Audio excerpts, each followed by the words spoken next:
temos que pegar isso e fica isso é ruim. Então a ver com a Renata. Não comer antes. Não, mas já está mais já percebi.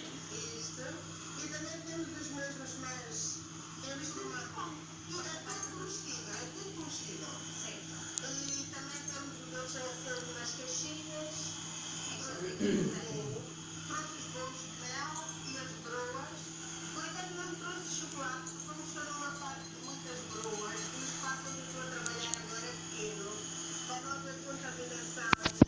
Certo. Então o chocolate está numa espécie de tosa e depois eu estou a estar nesta parte e começo o chocolate. Vejo que os ovos já estão prontos, dizíamos tem que ficar.